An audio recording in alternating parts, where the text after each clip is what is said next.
চলে এসেছি শুরু করবে। ওয়েলকাম টু প্রজ্ঞার অনলাইন ক্লাসে সকলকে স্বাগত। আমরা আগের দিন বিজয়নগর বাহমনির একটা পোর্শন আমরা পড়েছিলাম, যেখানে বিজয়নগর সাম্রাজ্যের সঙ্গম বংশর শেষ এবং বাহমনি সাম্রাজ্যটাকে আমরা পুরোটাই শেষ করেছিলাম। তো আজকে আমরা যেটা আলোচনা করব সেটা হচ্ছে বিজয়নগরের পরবর্তী যে তিনটে বংশ, শালুব, তুলুভ এবং আরবিডু ডায়নেস্টি, এদেরকে নিয়ে আমরা আলোচনা করব। তো আগের দিন আমরা যেখানে আলোচনাটা শেষ করেছিলাম সেটা হচ্ছে যে 1485 সাল নাগাদ মোটামুটি সঙ্গম ডায়নেস্টির শেষ হয় এবং তখন সেখানে শাসক ছিলেন বিরূপাক্ষ দুই,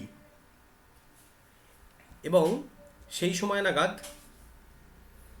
5টা ছোট ছোট রাজ্য তৈরি হয় বাহমনি রাজ্যকে ভেঙে। এগুলো হচ্ছে গোলকোন্ডা, বিজাপুর, আহমদনগর, বিদর এবং বেরার। এবং এখানে আমরা যেটা বলেছিলাম যে সেখানে কোন বংশগুলো এসেছিল সেটাও আমরা আগের দিনে আলোচনায় বলেছিলাম যে গোলকোন্ডায় কুতুবশাহী, বিজাপুরে আদিল শাহী, আহমদনগরে নিজাম শাহী, বিদরে বারিদ শাহী এবং বেরারে ইমাদ শাহী।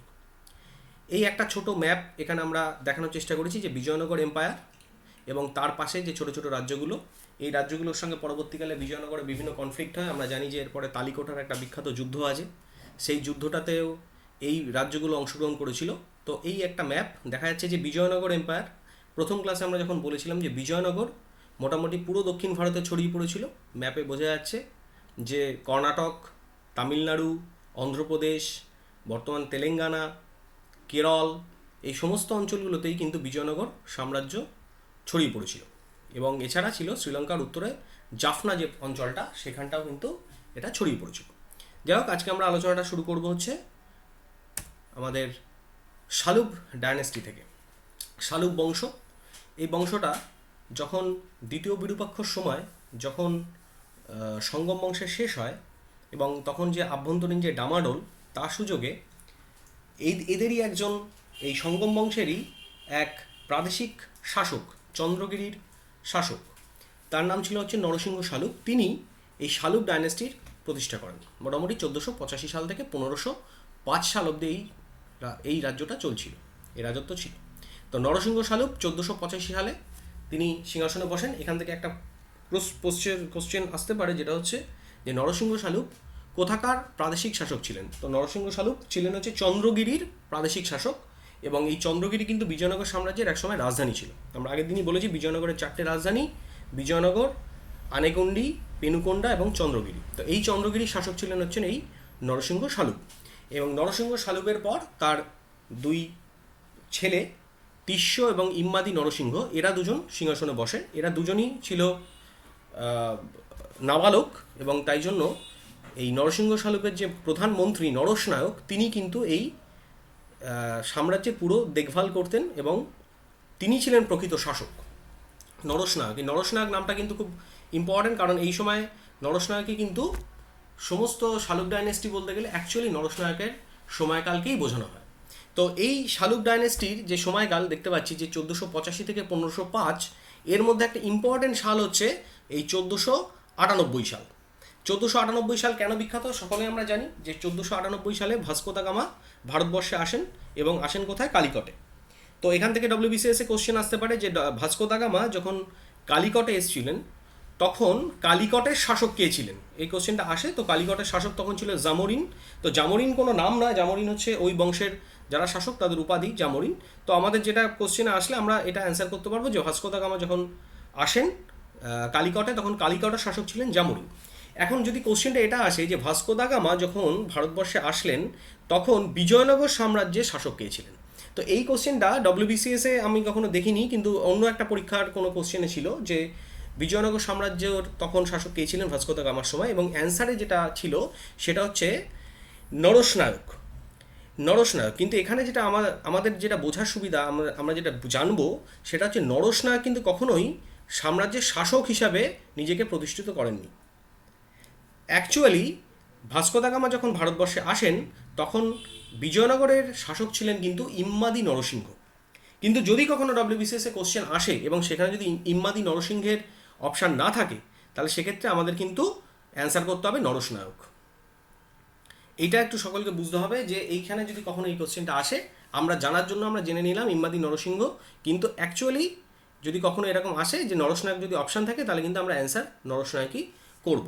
তো শালুক ডাইনেস্টি 1485 থেকে 1505 সাল অবধি চলে, এবং যেটা বললাম যে নরসনায়কই সেখানকার প্রকৃত শাসক ছিলেন, এবং ইম্মাদি নরসিংহ মারা যাওয়ার পর সেখানে কিন্তু সূচনা হচ্ছে তুলুভ বংশের।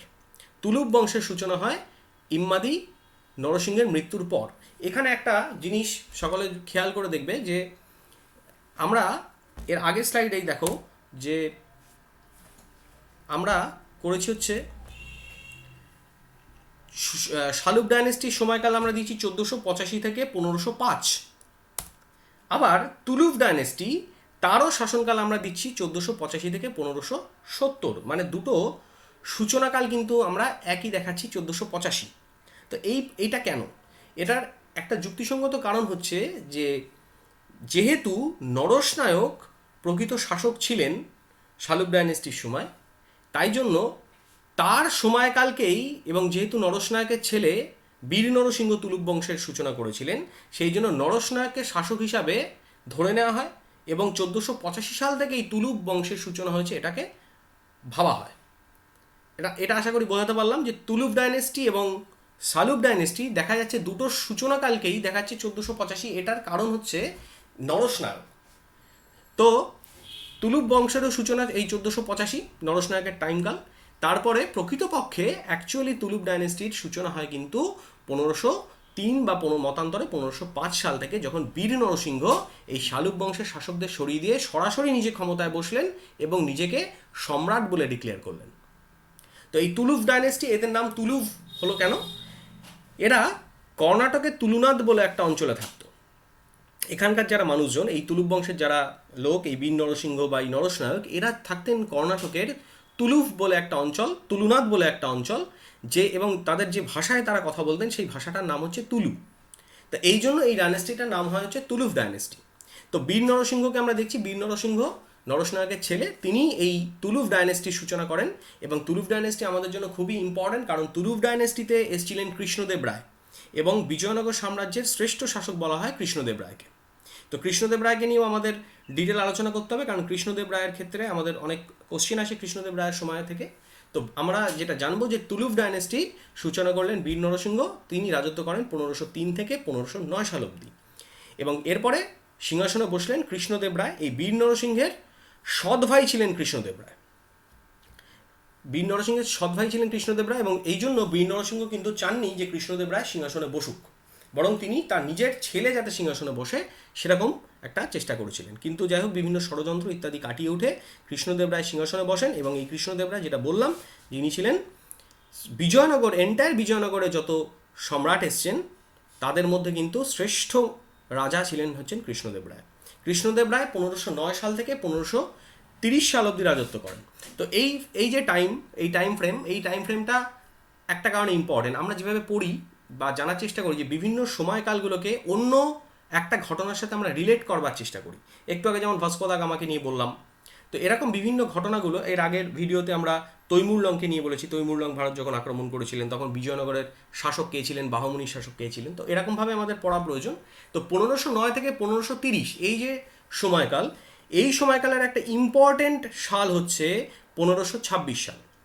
কেন 1526 সাল? আমরা জানি যে 1526 সাল এই সময় প্রথম পানিপথের যুদ্ধ এবং বাবর ভারতবর্ষে আসেন, মুঘল বংশের সূচনা হয়। তাহলে 1526 সালটা খুব ইম্পর্টেন্ট, বাবর ভারতবর্ষে আসেন এবং মুঘল যুগের সূচনা হয়। এবং তাহলে যদি কখনো এটা প্রশ্ন আসে যে বাবর যখন ভারতবর্ষে এসেছিলেন তখন বিজয়নগর রাজ্যের রাজা কে ছিলেন, তাহলে আমরা যেন বলতে পারি যে তখন বিজয়নগর রাজা ছিলেন কৃষ্ণদেব রায়। কৃষ্ণদেব রায়ের টাইম ফ্রেম আমরা মনে রাখলেই এটা আমরা বলতে পারবো 1509 থেকে 1530। এবং বাবরের যে আত্মজীবনী আছে তুজুকি বাবরি, সেই তুজুকি বাবরিতে কিন্তু তিনি কৃষ্ণদেব রায়ের কথা লিখে গেছেন। তিনি যে ভারতবর্ষের 5 জন রাজার কথা বলে গেছেন তার মধ্যে কিন্তু কৃষ্ণদেব রায় একজন। তো এই কৃষ্ণদেব রায়ের উপাধি ছিল অন্ধ্রভোজ। আমরা দেখতে পাচ্ছি কৃষ্ণদেব রায়ের উপাধি ছিল অন্ধ্রভোজ। এবং কৃষ্ণদেব রায়ের সম্বন্ধে যে যে জায়গা থেকে আমরা জানতে পারি সেই সোর্সগুলো হচ্ছে অমুক্ত মাল্যদা, জম্ভাবতী কল্যাণম, এছাড়া কৃষ্ণদেব রায়ের সময় এসেছিলেন ডমিনিক পায়েস, এসেছিলেন বারবোসা। কৃষ্ণদেব রায়ের যে সভা, তাতে ছিলেন পেড্ডন, তার বিভিন্ন লেখা, এই বিভিন্ন জিনিসগুলো, এই সোর্সগুলো থেকে কিন্তু আমরা কৃষ্ণদেব রায়ের সম্বন্ধে জানতে পারি। তো অম্মুক্ত মাল্যদা, এই অম্মুক্ত মাল্যদা এই যে বইটা এবং জম্ভাবতী কল্যাণম, এই দুটো বই কিন্তু লিখেছিলেন কৃষ্ণদেব রায়। তাহলে ইম্পর্টেন্ট কোশ্চেন, কৃষ্ণদেব রায়ের লেখা দুটো বই কী কী পেলাম? একটা পেলাম হচ্ছে অম্মুক্ত মাল্যদা এবং একটা পেলাম হচ্ছে জম্ভাবতী কল্যাণম। তো অম্মুক্ত মাল্যদা বইটা লেখা হচ্ছে তেলেগুতে, অমুক্ত মাল্যদা বইটা লেখা হচ্ছে তেলেগুতে, এবং তার যে প্রস্তাবনা, সেই প্রস্তাবনার লেখাটা কিন্তু সংস্কৃতে। তো ইনফরমেশনটা মাথায় রাখতে হবে যে অমুক্ত মাল্যদা এই যে বইটা লিখেছিলেন কৃষ্ণদেব রায়, এটা রাজনীতি বিষয়ক একটা বই, এটা সম্পূর্ণ সেখানকার রাজনীতি নিয়ে বইটা লেখা, এবং এই বইটা লেখা হচ্ছে তেলেগু ভাষায়, এবং এর যে প্রস্তাবনা, সেই প্রস্তাবনাটা কিন্তু আবার সংস্কৃতে লেখা। সেকেন্ড বই যেটা বললাম কৃষ্ণদেব রায়ের নামে, সেটা হচ্ছে জম্ভাবতী কল্যাণম, এই বইটা পুরোপুরি লেখা সংস্কৃতে। তো জম্ভাবতী কল্যাণম অমুক্ত মাল্যদার ক্ষেত্রে আমরা জানি যে অমুক্ত মাল্যদা বইটা রাজনীতি বিষয়ক বই, কিন্তু জম্ভাবতী কল্যাণম বইটা কি বিষয় সেটা কিন্তু আমরা একটু কম, এটা নিয়ে ইনফরমেশন আছে। তো জম্ভাবতী কল্যাণম যেটা একটা, অ্যাকচুয়ালি এটা একটা নাটক, কৃষ্ণদেব রায় এইটা একটা নাটক লিখেছিলেন জম্ভাবতী। জম্ভাবতী অ্যাকচুয়ালি ছিলেন কৃষ্ণের ওয়াইফ, তাকে নিয়ে একটা নাটক লেখা, সেটাই হচ্ছে জম্ভাবতী কল্যাণম, এটা সংস্কৃত ভাষায় লেখা। এছাড়া কৃষ্ণদেব রায়ের সময় যেটা বললাম যে ডমিনিক পায়েস এসছিলেন পর্তুগাল থেকে, বারবোসা এসছিলেন পর্তুগাল থেকে, এবং পেড্ডন ছিলেন হচ্ছেন তিনি তার অষ্টদিগ্গজ যে সভাসদ যারা ছিলেন তাদের মধ্যে পেড্ডন খুব ইম্পর্ট্যান্ট একটা নাম। এবং এই পেড্ডনের বইটা আমাদের ক্ষেত্রে কিন্তু ইম্পর্ট্যান্ট, কারণ পেড্ডনের বইয়ের কোন বই পেড্ডন লিখেছেন সেই বইগুলো কিন্তু আসতে পারে। তো পেড্ডনের উপাধি ছিল হচ্ছে অন্ধ্র কবিতা পিতামহ। পেড্ডনের যে উপাধি একটু আগে আমি বললাম, কৃষ্ণদেব রায়ের উপাধি ছিল হচ্ছে অন্ধ্রভোজ, আর পেড্ডনের উপাধি হচ্ছে অন্ধ্র কবিতা পিতামহ। তো পেড্ডনের দুটো বই খুব ইম্পর্টেন্ট আমাদের ক্ষেত্রে, একটা হচ্ছে মনুচরিতম, একটা হচ্ছে হরিকথা সারাংশ। কী কী বললাম? পেড্ডনের দুটো বই, একটা হচ্ছে মনুচরিতম। এই মনুচরিতমটা আবার ইম্পর্ট্যান্ট এই জন্য যে এই মনুচরিতমে পেড্ডন তৎকালীন সমাজ ব্যবস্থা সম্বন্ধে লিখে গেছেন। এখান থেকে কিন্তু কাস্ট সিস্টেম, বিজয়নগরের যে কাস্ট সিস্টেম ছিল সেই সম্বন্ধে মনুচরিতম থেকে জানা যায়। এছাড়া আছে তার হরিকথা সারাংশ। তো আমাদের যদি কখনো কোশ্চেন আসে যে পেড্ডন থেকে যদি কোনো কোশ্চেন আসে যে পেড্ডন কে ছিলেন, তো পেড্ডন ছিলেন হচ্ছেন অষ্টদিগ্গজের একজন, মানে বিজয়নগর রাজ্যের কৃষ্ণদেব রায়ের সময় তিনি 8 জন যে সভাসদ যাদেরকে অষ্টদিগ্গজ বলা হয়, সে অষ্টদিগ্গজের একজন। পেড্ডনের বইয়ের আমরা দুটো নাম পেয়ে গেলাম, মনুচরিতম এবং হরিকথা সারাংশ। তো এই যে অষ্টদিগ্গজ এক্ষুনি আমরা বললাম যে অষ্টদিগ্গজের খুব একটা কোশ্চেন অষ্টদিগ্গজ থেকে আসে না, তো আমরা দু একটা নাম একটু মনে রাখা দরকার, এগুলো একটু দেখে রাখবে যে যারা পড়ছো এই বিষয়গুলো নিয়ে। যেমন পেড্ডনের কথা একটু আগেই বললাম, পেড্ডন, তারপর ছিল হচ্ছে নন্দিতিমান্না, ছিল ধৈর্যটি, বৌদ্ধ, রামভদ্র, এরকম বিভিন্ন যে রামলিঙ্গ, এরকম যে 8 জন আছেন, এই 8 জনের একটু নামটা জাস্ট দেখে রাখলে হবে। তো এদের কিছু কিছু বইও আছে, আমাদের ক্ষেত্রে খুব বেশি ইম্পর্টেন্ট এগুলো নয়, স্টিল আমি একটু দিয়ে রেখেছি যদি কখনো আসে। মূল যেটা মনে রাখতে হবে সেটা হচ্ছে কৃষ্ণদেব রায়ের বইগুলো এবং হচ্ছে পেড্ডনের বইগুলো। তো এই হচ্ছে অষ্টদিগ্গজের নামগুলো রয়েছে এখানে। আর এছাড়া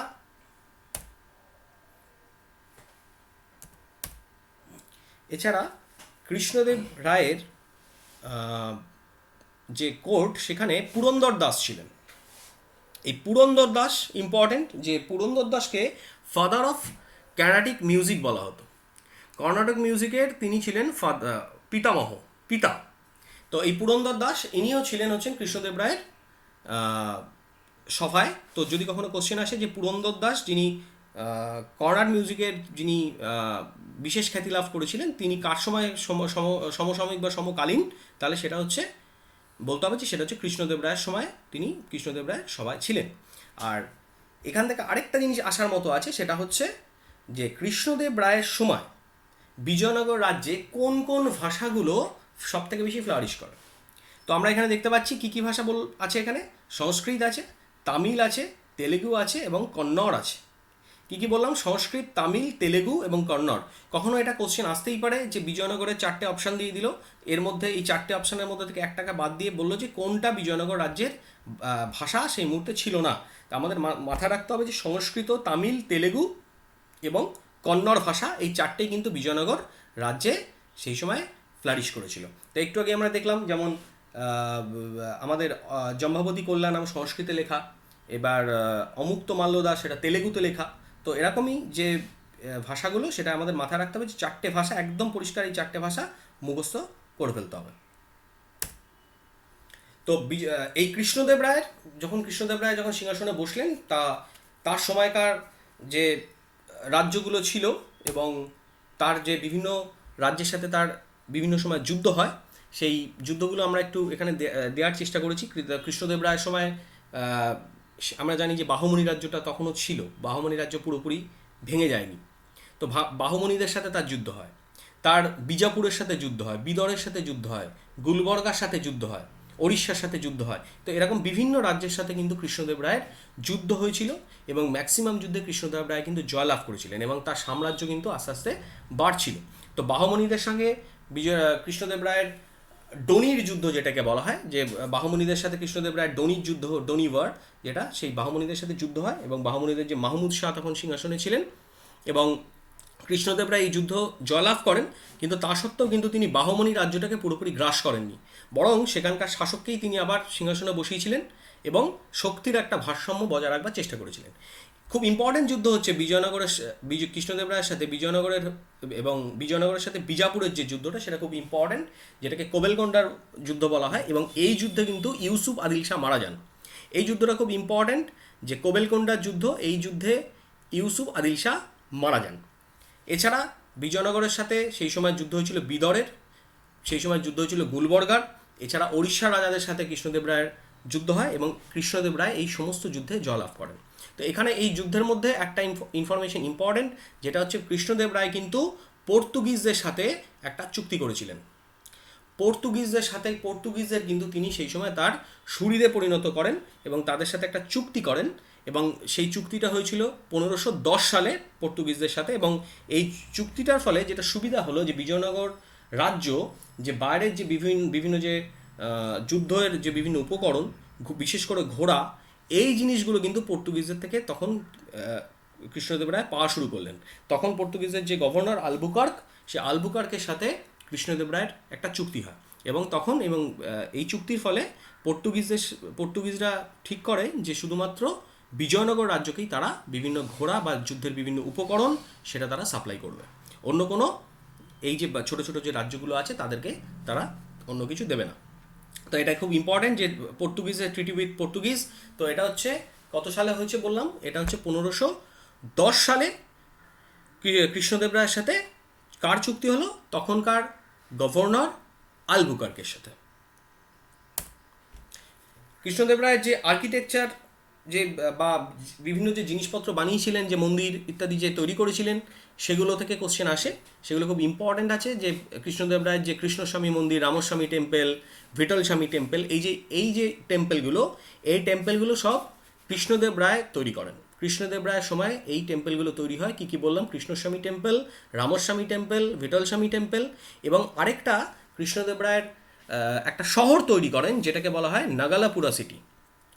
কৃষ্ণদেব রায়ের মা তার স্মৃতিতে, নাগদেবীর স্মৃতিতে তিনি এই নাগালাপুরা সিটিটা তৈরি করেন, যেটা হচ্ছে হাম্পি। এখনকার যেটা হাম্পি, মেন সিটি বিজয়নগরের, সেটাই নাগালাপুরা সিটি। সেটা কৃষ্ণদেব রায় তৈরি করেন তার মার স্মৃতিতে। তো এখান থেকেও এই কোশ্চেনগুলো আসতে পারে, যে কৃষ্ণদেব রায়ের সময় যে ইম্পর্ট্যান্ট টেম্পল বা আর্কিটেকচার সেগুলো কী, সেখানে থেকে কোনো একটা কোশ্চেন আসলে যেন আমরা এটা বলতে পারি যে 3টে টেম্পল আমরা এখানে বললাম যে ইম্পর্ট্যান্ট আছে, একটা সিটি বলে দিলাম নাগালাপুরা। কৃষ্ণদেব রায়ের এই ইনফরমেশনগুলো আমাদের মাথায় রাখতে হবে। এবার কৃষ্ণদেব রায়ের পর যিনি ক্ষমতায় আসেন তিনি হচ্ছেন অচ্যুত রায়। কৃষ্ণদেব রায়ের পরে ক্ষমতায় আসেন অচ্যুত রায় 1530 সালে, এবং তারপর অচ্যুত রায়ের পরে বেঙ্কট রায় এবং সদাশিব রায়, এরা পরপর সিংহাসনে বসেন। এই যে বেঙ্কট রায় এবং সদাশিব রায়, অচ্যুত রায়ের সময়ের একটা ইনফরমেশন ইম্পর্টেন্ট, যেটা হচ্ছে সেই সময় একজন পর্যটক বিজয়নগরে এসেছিলেন, তার নাম হচ্ছে নুনিজ। এই নুনিজ এসেছিলেন কিন্তু অচ্যুত রায়ের সময়, এটা আমরা পরে আবার বলছি। আর তারপরে অচ্যুত রায়ের পরে বেঙ্কট রায় এবং সদাশিব রায়। অচ্যুত রায়ের ক্ষেত্রে আর খুব বেশি ইম্পর্টেন্ট ইনফরমেশন কিছু নেই। তো বেঙ্কট রায় এবং সদাশিব রায় এরা সিংহাসনে বসেন, এবং এই বেঙ্কট এবং সদাশিব এদের সময়ে যারা সবথেকে বেশি পাওয়ারফুল হয়ে ওঠে তারা হচ্ছে তিন ভাই। তাদের মধ্যে বড় ভাই হচ্ছে রামরায়। তিন ভাই তখন মূলত ক্ষমতাটাকে দখল করে এবং তিন ভাইয়ের মধ্যে সবথেকে বড় ছিল রামরায়। এবং এই রামরায় কিন্তু এই সদাশিব রায়, বেঙ্কট রায়, এরা যখন সিংহাসনে ছিলেনও তখন প্রকৃত শাসক কিন্তু হয়ে উঠেছিলেন এই রামরায়। এবং এই রামরায়ের হাত ধরেই পরবর্তীকালে আরবিডু ডায়নেস্টির সূচনা হয়, যেটা 1570 সালে।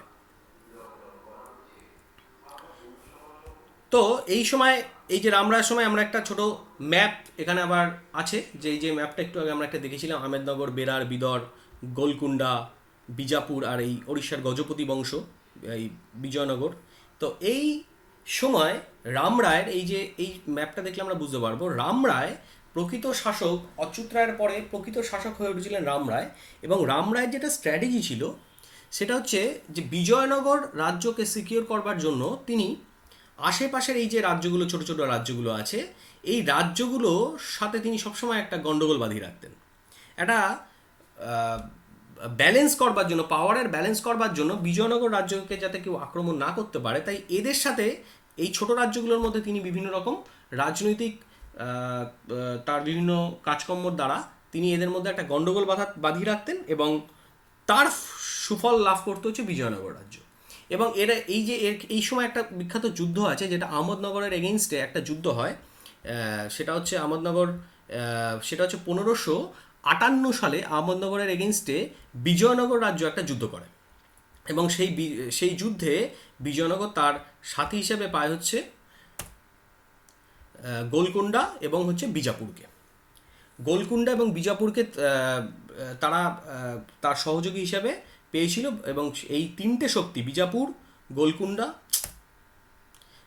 গোলকুন্ডা এবং বিজয়নগর, এরা তিনজন আহমদনগরকে আক্রমণ করে। এই সালটা কবে বললাম? সালটা হচ্ছে 1558 সাল। এবং এই যে যুদ্ধটা হয়েছিল, এই যুদ্ধটা কিন্তু বিজয়নগরের পরবর্তী যে রাজনীতি বা বিজয়নগরের যে ভবিষ্যৎ, সেটা অনেক ক্ষেত্রে এটা নির্ধারণ করে দিয়েছিল। কারণ আহমদনগরের এগেইনস্টে এই যে যুদ্ধে বিজয়নগর রাজ্য আহমদনগরের উপর ব্যাপক লুটতরাজ চালায় এবং আহমদনগরের প্রচুর মসজিদ যেগুলো ছিল সেই মসজিদগুলোকে তারা বিভিন্নভাবে ধ্বংস করে।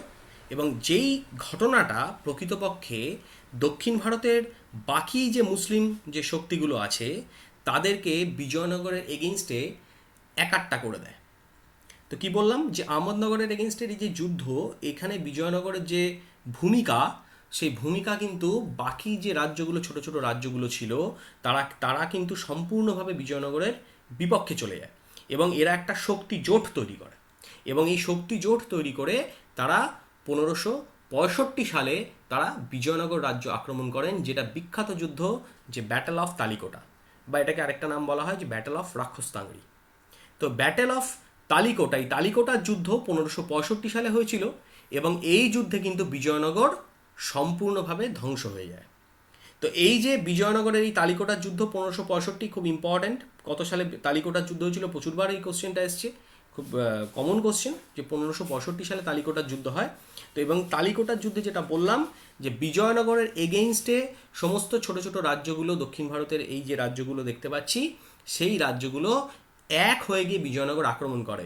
শুধুমাত্র একটি রাজ্য সেই সময় বিজয়নগর এই শক্তি জোটে ছিল না, সেটার নাম হচ্ছে বেরার। বেরার কিন্তু এই লড়াইতে ছিল না। তাহলে কারা কারা ছিল? বিজাপুর ছিল, গোলকুন্ডা ছিল, বিদর ছিল, আহমদনগর ছিল না একমাত্র বেরার।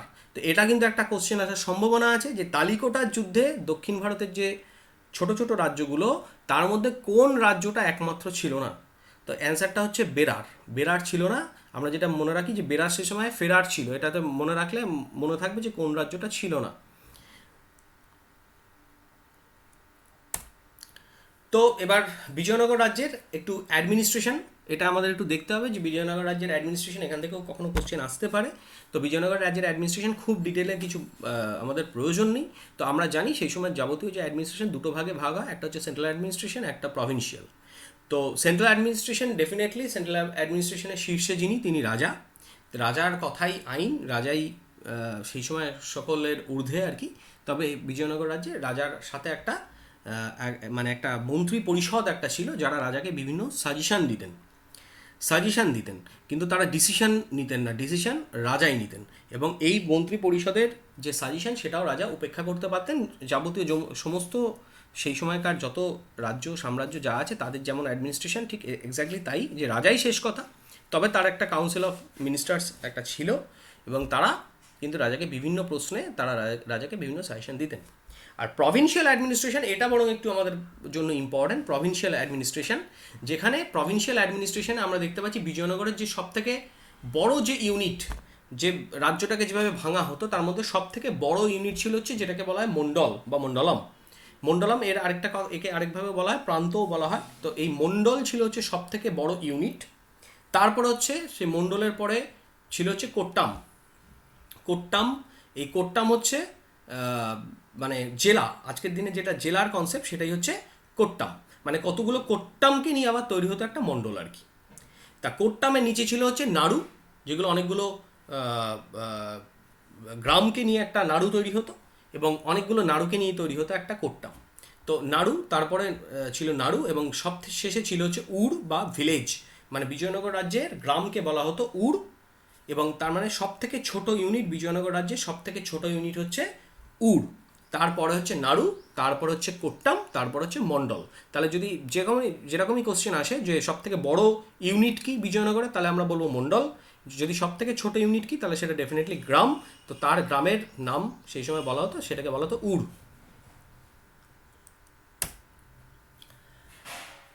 বিজয়নগরের ইকোনমি, এটা কিন্তু খুব ইম্পর্ট্যান্ট। বিজয়নগরের ইকোনমি, এখান থেকে কোশ্চেন আসে বিভিন্ন সময়, বিভিন্ন কোশ্চেন এসছে, গতবারও এসছে যে বিজয়নগরের সব থেকে বেশি আমদানি কী হতো। গতবার এবারে ডব্লিউবিসিএস এর প্রিলিমিনারিতে এই কোশ্চেনটা এসছে 2020 প্রিলিমিনারিতে। তো এই ইকোনমির জায়গাটাও কিন্তু আমাদের পড়তে হবে, ইম্পর্ট্যান্ট আছে। যে বিজয়নগরের ইকোনমি কিসের উপর বেস করা ছিল, সেগুলো হচ্ছে agriculture, industry, trade and commerce. তো এগ্রিকালচারের ক্ষেত্রে আমরা জানি যে এগ্রিকালচার নিয়ে আমরা প্রথম ক্লাসে আমরা যেটা আলোচনা করেছিলাম যে বেশ কিছু জায়গা ছিল খুবই ফার্টাইল ল্যান্ড ছিল, যার মধ্যে রায়চুর দোয়াব, কৃষ্ণা গোদাবরী দোয়াব, যেগুলো নিয়ে সবসময় বাহমনিদের সাথে লড়াই লেগে থাকতো। লড়াই লেগে থাকার একটাই কারণ হচ্ছে এই জায়গাগুলো ছিল খুবই উর্বর, এবং এখানেই সব থেকে বেশি চাষাবাদ হতো। তো বিজয়নগরে প্রচুর ধান উৎপাদন হতো, বিজয়নগরে সুতি বস্ত্রের প্রচুর জায়গা ছিল, সেখানে উৎপাদন হতো, সেখানে আখ উৎপাদন হতো। তো এই জিনিসগুলো তার এগ্রিকালচারের মানে তার সবথেকে বড় সোর্স ছিল হচ্ছে এগ্রিকালচার ইকোনমির।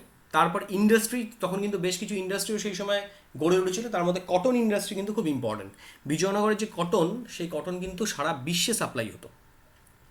বিজয়নগরের মাইনিং ইন্ডাস্ট্রি, এটাও কিন্তু ইম্পর্টেন্ট হয়ে উঠছিল, কারণ পরবর্তীকালে বিজয়নগরের যে বিভিন্ন যে যুদ্ধের উপকরণ, সেই মাইনিং থেকে তারা কিন্তু সেগুলো তৈরি করতো। পারফিউমারি, যেমন বিজয়নগরের এই জিনিসপত্র, এগুলো কিন্তু বিভিন্ন আফ্রিকার বিভিন্ন দেশে তারা কিন্তু এগুলোকে রপ্তানি করতো। তো ইন্ডাস্ট্রির ক্ষেত্রেও কিন্তু বিজয়নগর ডেভেলপ করেছিল। আর ট্রেড অ্যান্ড কমার্স, যে ট্রেড অ্যান্ড কমার্সের ক্ষেত্রে যেগুলো ইম্পর্টেন্ট, আমি একটু আগেই বললাম যে ট্রেড অ্যান্ড কমার্সের থেকে আগের বারই কোশ্চেন এসেছিলো যে এক্সপোর্ট কী কী করা হতো, ইম্পোর্ট কী কী করা হতো। ইম্পোর্টের মধ্যে কিন্তু সব থেকে ইম্পর্টেন্ট হচ্ছে ঘোড়া, যেটা আগের বারই কোশ্চেন, এবারই কোশ্চেন এসেছে যে ঘোড়া কোন জিনিস সব থেকে বেশি বিজয়নগরে আমদানি করা হতো, সেটা হচ্ছে ঘোড়া। এছাড়া আমদানি করা হতো সিল্ক। সিল্ক আসতো কোথা থেকে? সিল্ক আসতো হচ্ছে চীন থেকে। গোল্ড আসতো চীন থেকে, সিলভার আসতো চীন থেকে। আবার কোরাল বা বিভিন্ন আরও কিছু মূল্যবান ধাতু, সেগুলো আমাদের জাভা, সুমাত্রা, ইন্দোনেশিয়ার যে আশেপাশে যে ছোটো ছোটো বিভিন্ন দ্বীপগুলো আছে, সেই জায়গা থেকে আসতো। আবার বিজয়নগর থেকে সব থেকে বেশি, বিজয়নগর থেকে যেগুলো রপ্তানি হতো, তার মধ্যে সব থেকে ইম্পর্ট্যান্ট হচ্ছে বিভিন্ন মশলা।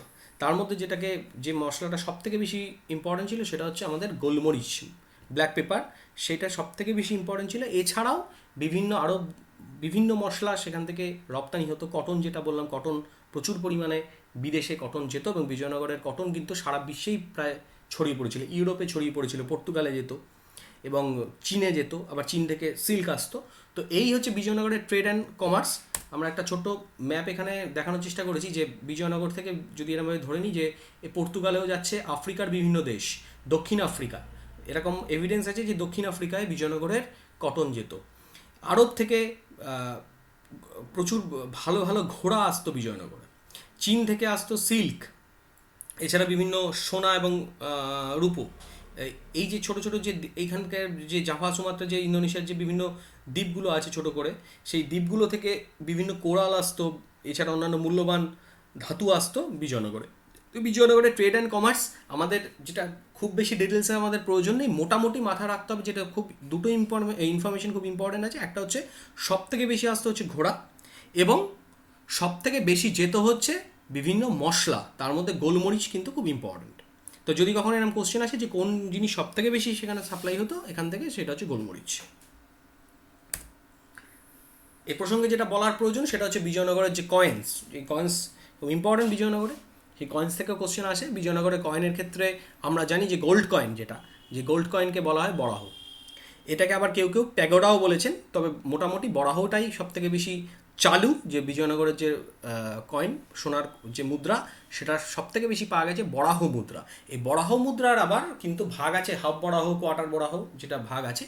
এছাড়া ফন্স বলে আরেকটা মুদ্রা বিজয়নগরের পাওয়া যায়, যেটা হচ্ছে সোনার মুদ্রা।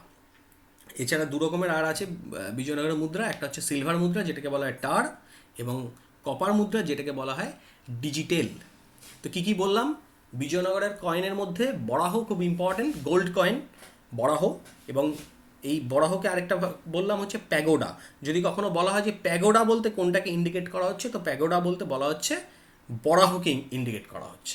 এই বরাহর আবার ভাগ, যেটা হাফ বরাহ হয় এবং কোয়ার্টার বরাহ। এছাড়া আরেক রকমের গোল্ড কয়েনের কথা পাওয়া যায় বিজয়নগরে, যেটাকে বলা হয় ফন্স। সিলভার কয়েন যেটা, সেটাকে বলা হচ্ছে টার, এবং কপার কয়েন সেটাকে বলা হচ্ছে ডিজিটেল, নট ডিজিটাল, এটা হচ্ছে ডিজিটেল। তো এই হচ্ছে বিজয়নগরের কয়েন। তা কয়েনের একটা ছোট ছবি আমরা এর পাশে দিয়েছি। বিজয়নগরের কয়েনে বিভিন্ন রকম ছবি থাকতো, ইগলের ছবি থাকতো। যেমন একটা একটা ছবি খুবই মানে যেটা প্রচলিত পাওয়া যায়, যে একটা ইগলের দুই ইয়েতে হাতে রয়েছে হচ্ছে দুটো হাতি সে ধরে রেখেছে আর কি। এটাও বড় যে ছবি তার মধ্যে পাওয়া যায়। আর লাস্ট আমরা যেটা বলবো সেটা হচ্ছে এটা একটা আমরা একটা টেবিল করেছি, যেটা হচ্ছে একটা ট্রাভেলারদের বিজয়নগরের। আমি বলেছিলাম যে ট্রাভেলারদেরকে নিয়ে একটা ছোট্ট আলোচনা করে দেওয়ার আছে, যে ট্রাভেলার যারা যারা এসেছিল বিজয়নগর রাজ্যে, কার সময় এসেছিল এবং তারা কি কি বলেছেন, সেটা একটু ইম্পর্টেন্ট আছে। এটা একটু আমাদের মনে রাখতে হবে। ট্রাভেলার থেকে প্রত্যেক বছর কোশ্চেন আসার সম্ভাবনা প্রচুর বেশি। তো ফরেন ট্রাভেলার ইবন বতুতার কথা বলা হচ্ছে, যিনি আমরা জানি ইবন বতুতার ক্ষেত্রে বিজয়নগরের সাথে ইবন বতুতার খুব বেশি সম্পর্ক নেই, যেহেতু তিনি মোহাম্মদ বিন তুগলকের সময়কালে এসেছিলেন এবং তখন বিজয়নগর রাজ্য তৈরি হচ্ছে, তাই জন্য ইবন বতুতা মরক্কো থেকে এসেছেন আমরা জানি। তো বিজয়নগরের ক্ষেত্রে বলা হয় যে হরিহর বনের সময় ইবন বতুতা এসছেন। এটা নিয়ে যদিও একটু কনফিউশন আছে, বলা হয় যে অ্যাকচুয়ালি ইবন বতুতা এসছেন এটা সঠিকভাবে এখনও বোঝা যায় না যে ইবন বতুতা এসছেনই। তার কারণ হচ্ছে ইবন বতুতা যখন চীনে যাচ্ছিলেন মোহাম্মদ বিন তুগলকের দূত হিসাবে, তখন কিন্তু ইবন বতুতার জাহাজ একবার ডাকাতি হয় কালিকটের কাছে, এবং বলা হয় যে সেই সময় ইবন বতুতা একবার বিজয়নগর রাজ্যে এসেছিলেন। খুব বেশি বিজয়নগর সম্বন্ধে ইবন বতুতার লেখা ইত্যাদি কিছু পাওয়া যায় না। তবুও আমরা মাথায় রাখবো আমাদের ইনফরমেশনের সুবিধার্থে যে ইবন বতুতা হরিহর বনের সময় এসেছিলেন। সেকেন্ড আমরা যেটা আছে যে নিকোলাই ডি কন্টি 1420 সালে এসেছিলেন। এটা নিয়ে আমি প্রথম ক্লাসে আলোচনা করেছি যে এটা দেবরায় ফার্স্টের সময় এসেছিলেন ইটালি থেকে। এটা নিয়ে কোনো কনফিউশনের কারণ নেই যে দেবরায় 1 না দেবরায় 2, এটা একদম পরিষ্কার। দেবরায় 1-এর সময় নিকোলাই কন্টি এসেছিলেন এবং তিনি বলেছিলেন যে বিজয়নগর যে সিটিটা সেটা প্রায় তার পরিধি ছিল প্রায় 60 মাইল। নিকোলাই কন্টি এটা বলে গেছেন। আব্দুর রাজ্জাক 1443 সালে এসেছিলেন। তিনি পারস্যের শাসক শাহরুখের দূত ছিলেন। আব্দুর রাজ্জাক পারস্য থেকে এসেছিলেন। তিনি এসেছিলেন দেবরায় 2-এর সময় 1443 সালে। এই আব্দুর রাজ্জাকের কিছু কিছু ইনফরমেশন কিন্তু আমাদের জন্য খুব ইম্পর্ট্যান্ট, যেটা আগের দিনও আব্দুর রাজ্জাকের ক্ষেত্রে বলেছিলাম। যে আব্দুর রাজ্জাক যেমন বলে গেছিলেন যে এই যে পুলিশ সিস্টেম, পুলিশদের যে ট্যাক্স আসে সেই ব্রথেলস থেকে, সেটা যেমন বলেছিলেন। তিনি এই সাথে বলেছিলেন যে বিজয়নগর রাজ্যটা যে সিটিটা সেটা প্রায় 7টা পাঁচিল দিয়ে সেটা ঘেরা ছিল। আরেকটা ইম্পর্টেন্ট ইনফরমেশন আব্দুর রাজ্জাক বলে গেছেন, যেটা হচ্ছে বিজয়নগরের যে বাণিজ্য সেটা নিয়ে তিনি একটা বলে গেছেন যে বিজয়নগর রাজ্যে প্রায় 300টা বন্দর ছিল। 300টা সমুদ্র বন্দর এবং নদী বন্দর মিলে প্রায় 300টা বন্দর বিজয়নগর রাজ্যে ছিল। তাহলে আব্দুর রাজ্জাকের ক্ষেত্রে 3টে ইনফরমেশন খুব ইম্পর্ট্যান্ট। কী বললাম? একটা হচ্ছে 300টা পোর্ট সেই সময় ছিল। একটা বলেছি প্রস্টিটিউশন এবং পুলিশের যে ট্যাক্স আসতো সেটা ওই ব্রথেলস থেকে আসতো, প্রস্টিটিউটদের কাছ থেকে আসতো। এবং আরেকটা হচ্ছে বিজয়নগর সিটিটার 7টা দেওয়াল ছিল। তো এই তিনটে ইনফরমেশন আব্দুর রাজ্জাকের ক্ষেত্রে খুব ইম্পর্ট্যান্ট। এছাড়া 1516 সালে ডমিনিক পায়েস বিজয়নগর রাজ্যে এসেছিলেন, তখন কৃষ্ণদেব রায় এর ছিলেন শাসক। কৃষ্ণদেব রায়ের রাজত্বকালে ডমিনিক পায়েস পর্তুগাল থেকে এসেছিলেন। মানে তখন অ্যাকচুয়ালি কৃষ্ণদেব রায়ের সঙ্গে পর্তুগিজদের, আমি আগেই বললাম যে পর্তুগিজদের সঙ্গে একটা চুক্তি হয়েছিল 1510 সালে, এবং তারপরে পর্তুগিজরা বিভিন্ন সময় বিজয়নগর রাজ্যে আসেন, কৃষ্ণদেব রায়ের দরবারে আসেন, যেমন নুনিজও এসেছিলেন পরে। তো এই এরা বিভিন্ন সময় বিভিন্ন এই সম্বন্ধে লিখে গেছেন বিজয়নগর সম্বন্ধে, যেগুলো খুব মনজ্ঞ আর কি সেই জিনিসটা। যেমন এই ক্ষেত্রে ডমিনিক পায়েসের ক্ষেত্রে বেশ কিছু ইনফরমেশন পাওয়া যায়, যেটা হচ্ছে ডমিনিক পায়েস কি বলে গেছেন যে রামনবমীর যে উৎসব, বিজয়নগরের যে রামনবমী যে উৎসব, সেই রামনবমী উৎসবের একটা বিস্তৃত বর্ণনা দিয়ে গেছেন এই পায়েস, যে প্রচুর পরিমাণে মোষ বলি দেওয়া হতো, ছাগল বলি দেওয়া হতো, এবং সারা সাম্রাজ্যের মানুষ, সারা নগরের মানুষ সেদিন আনন্দ উৎসবে মেতে উঠতেন এই রামনবমীর উৎসব, এবং এটা বিরাট করে এটা পালন করা হতো। এবং এই পায়েস তিনি বিজয়নগরকে রোমান সাম্রাজ্যের সঙ্গে তুলনা করে গেছেন। খুব গুরুত্বপূর্ণ এটা ইনফরমেশন, যে রোমান সাম্রাজ্যের সঙ্গে বিজয়নগরকে তুলনা করে গেছেন পায়েস। এবং পায়েস দেবদাসী সিস্টেম সম্বন্ধে, বিজয়নগর রাজ্যের যে দেবদাসী সিস্টেম, সেই দেবদাসী সিস্টেম সম্বন্ধে বলে গেছেন। মন্দিরে যারা দেবদাসী থাকতো সেই সময় বিজয়নগর রাজ্যেও সেরকম প্রচুর ছিল, তো তাদের সম্বন্ধে বিজয়নগরের বিভিন্ন যে মন্দিরগুলোতে প্রচুর পরিমাণে দেবদাসীরা ছিল, এবং দেবদাসী সিস্টেম বিজয়নগর সাম্রাজ্যে বহুকাল ধরে চলছিল, সেই সম্বন্ধে ধারণা দিয়ে গেছেন, লিখে গেছেন ডমিনিক পায়েস। তো ডমিনিক পায়েসের যে ইনফরমেশনগুলো সেগুলো কিন্তু আমাদের জন্য খুব ইম্পর্ট্যান্ট। যদি কোনো একটা কোশ্চেন আসে যে এই রামনবমী উৎসব সম্বন্ধে কে লিখে গেছেন, পায়েসই বলে গেছেন। রোম সাম্রাজ্যের সঙ্গে বিজয়নগরকে তুলনা করেছেন ডমিনিক পায়েস, এবং দেবদাসী সিস্টেম। বুঝতে পারছি যে তিনটে ইনফরমেশনই কিন্তু খুব ইম্পর্ট্যান্ট এখানে পায়েস যেগুলো বলে গেছে। এছাড়া বারবোসা এসছেন, তিনিও কৃষ্ণদেব রায়ের সময় এসছেন 1516। খুব বেশি বারবোসা সম্বন্ধে, বারবোসার লেখা থেকে খুব বেশি বিশেষ মানে গুরুত্বপূর্ণ কিছু আমাদের নেই যেটা আসবার মতো। আর নুনিজ যিনি কিন্তু এই বিজয়নগর রাজ্যে এসছিলেন, তিনি এসছিলেন কার সময়? কৃষ্ণদেব রায়ের পরের যিনি শাসক অচ্যুত রায়, তার সময় এসেছিলেন নুনিজ। এই নুনিজ কিন্তু বিজয়নগরের আবার ইরিগেশন যে সিস্টেম, তার যে প্রচুর পরিমাণে তার ড্যাম আছে, তার যে খাল খনন করা আছে কৃষির উন্নতির জন্য, সেই সম্বন্ধে একটা বর্ণনা কিন্তু দিয়ে গেছেন এই নুনিজ। তাহলে এই যে ফরেন ট্রাভেলার্সরা বিজয়নগরে এসেছিলেন, তাদের সম্বন্ধে আমাদের এই ইনফরমেশনগুলো আমরা যদি মাথায় রাখি, তাহলে কিন্তু আমাদের কোনো কোশ্চেন আটকাবে না। আমাদের ডব্লিউবিসিএসের প্রিলিমিনারিতে তো প্রত্যেক বছরই বিজয়নগর বাঘমুনি থেকে কোশ্চেন থাকে। মেন্সের যেটা পেপার, কম্পালসারি পেপার, সেই কম্পালসারি পেপারেও আসতে পারে যে কোনো একটা কোশ্চেন। এবং কোশ্চেন আস্তে আস্তে তো আমরা জানি যে কোশ্চেন বিভিন্ন সময় কোশ্চেনের প্যাটার্ন চেঞ্জ হচ্ছে, কোশ্চেন টাফ হচ্ছে। তো যত ইনফরমেশন এবং সেটাকে যথেষ্ট মানে তার কনসেপ্টটা বুঝে আমাদের এই জিনিসগুলো মাথায় রাখতে হবে। তো এই হচ্ছে আমাদের আজকের যে আমাদের আলোচনা, এইটাই হচ্ছে আলোচনা। এর মধ্যে কিন্তু আমরা কয়েকটা ইম্পর্টেন্ট জায়গা আমরা কভার করলাম, যেটা হচ্ছে একটা হচ্ছে এই যে ট্রাভেলারদের জায়গাটা খুব ইম্পর্টেন্ট। কয়েন থেকে কোশ্চেন আসতে পারে, বরাহ। আচ্ছা, বিজয়নগরের যে ইকোনমি, তার মধ্যে ট্রেড অ্যান্ড কমার্স, কী কী এক্সপোর্ট কী কী ইম্পোর্ট হতো, তার মধ্যে কোনটা সবথেকে বেশি এক্সপোর্ট হতো, কোনটা সবথেকে বেশি ইম্পোর্ট হতো। বিজয়নগরের যে অ্যাডমিনিস্ট্রেশন, সেটা সম্বন্ধে আমি বললাম প্রভিন্সিয়াল অ্যাডমিনিস্ট্রেশন, এটা মাথায় রাখতে হবে। ব্যাটল অফ তালিকোটা 1565 সাল। এই ব্যাটল অফ তালিকোটা আমি বললাম যে কে ব্যাটল অফ তালিকোটাতে কোন রাজ্যটা অংশগ্রহণ করেনি, সেটা হচ্ছে বেরার। আমি বললাম এই ব্যাটল অফ তালিকোটাতে বিজয়নগর সাম্রাজ্য সম্পূর্ণরূপে ধ্বংস হয়ে যায়, এবং তারপরে কিন্তু বিজয়নগরের সে পুরনো যে গৌরব, সেটা কিন্তু বিজয়নগর আর ফিরে পায়নি।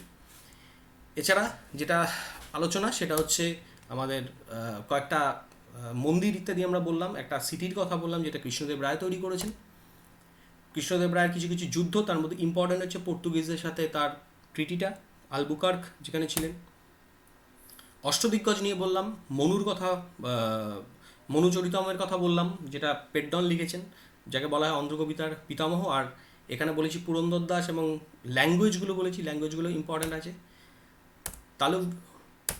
তুলুভ ডায়নেস্টির কৃষ্ণদেব রায় খুব ইম্পর্ট্যান্ট, তার লেখা বইগুলো, অমুক্তমালদা, জম্ভাবতী কল্যাণম, তার সম্বন্ধে ডিটেলসে বললাম, এখান থেকে কোশ্চেন আসতে পারে। আর শুরু করেছিলাম আমরা শালুক ডায়নেস্টি থেকে নরস নায়ক এবং ভাস্কো দা গামা। তো এই হচ্ছে আমাদের আজকের দিনের আলোচনা ছিল। এখান থেকে যদি কারোর কোনো প্রশ্ন থাকে আমাদেরকে জানালে আমরা নেক্সট যে ভিডিও বা নেক্সট যে ক্লাস আমরা সেটাকে ডিসকাস করে দেবো। যারা আমাদের প্রজ্ঞার যারা আমাদের স্টুডেন্ট আছো, আমি চাই যে তোমরা বিজয়নগরটা পুরোপুরি দেখো। এই তৃতীয় যে ভিডিওটা আছে তার আগের দুটো ভিডিও একবার দেখে নিও, তাহলে সুবিধা হবে বুঝতে। এবং যেটা বললাম যে কোনো কোশ্চেন থাকলে আমাকে জানিও, ফোন করো বা SMS করে দিও, আমি চেষ্টা করবো সেটা নিয়ে ডিসকাস করে দেওয়ার।